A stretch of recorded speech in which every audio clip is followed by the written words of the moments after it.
ఈవీఎంల పేరుతో కోర్టులను అడ్డుపెట్టి జరిగే నాటకాలు ఎలక్షన్స్ ముందు నడుస్తుంటే క్రిందటిసారి తెలుగుదేశం వీళ్ళందరూ చేశారు. ఈ దఫా మరొక నాటకం జరుగుతుంటే ఈ దఫా కోర్టే సీరియస్ అయింది.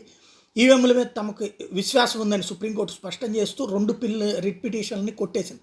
19 లక్షల ఈవీఎంలు తప్పిపోయిన పిటిషన్తో పాటు ఎన్నికలు నిర్వహించడానికి బ్యాలెట్ పేపర్ను ఉపయోగించాలని మరో పిటిషన్ ఇందులో ఉన్నాయి. తప్పిపోయిన ఈవీఎంల అంశం మీద తీర్పునిస్తూ పిటిషనర్ భయాలు ఆరోపణలు పూర్తిగా నిరాధారమని తేల్చి చెప్పింది. తద్వారా భారత ఎన్నికల కమిషన్కు అనుకూలంగా కేసు మూసేసింది. 2016-19 మధ్యకాలంలో ఈసీఐ కస్టడీ నుంచి 19 లక్షల ఈవీఎంలు తప్పిపోయినాయి అంటూ లోక్సభ సార్వత్రిక ఎన్నికల ఫలితాలు తారుమారు చేయడానికి ఉపయోగించంటూ ఒక దొంగకాయ పిటిషన్ వేసుకొచ్చాడు ఓ పిటిషనర్. అది కాంగ్రెస్ పార్టీ కమ్యూనిస్ట్ కలిపి ఏబిచ్చింది. ప్రజాప్రాతినిధ్య చట్టం 1951లోని సెక్షన్ 61(a)ని పక్కన పెట్టి బ్యాలెట్ పేపర్తో ఎన్నికల నిర్వహణకు సంబంధించి నిర్వహించాలంటూ మరో పిటిషన్ని స్వీకరించడానికి నిరాకరించిన జస్టిస్ కన్నా ఈవీఎంల పనితీరుకు సంబంధించిన వివిధ అంశాలపై 10కి పైగా కేసులు పరిశీలించారు.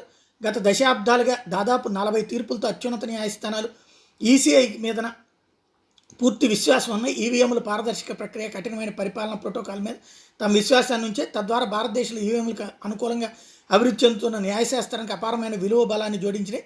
వివిధ ఈవీఎంల పరిశీలన ద్వారా భారత ఎన్నికల కమిషన్కు అనుకూలంగా స్పష్టమైన తీర్పులు ఉన్నాయన్నటువంటి తేల్చి చెప్పారు. ఓవరాల్గా ఈ కుట్ర ఛేదించారు.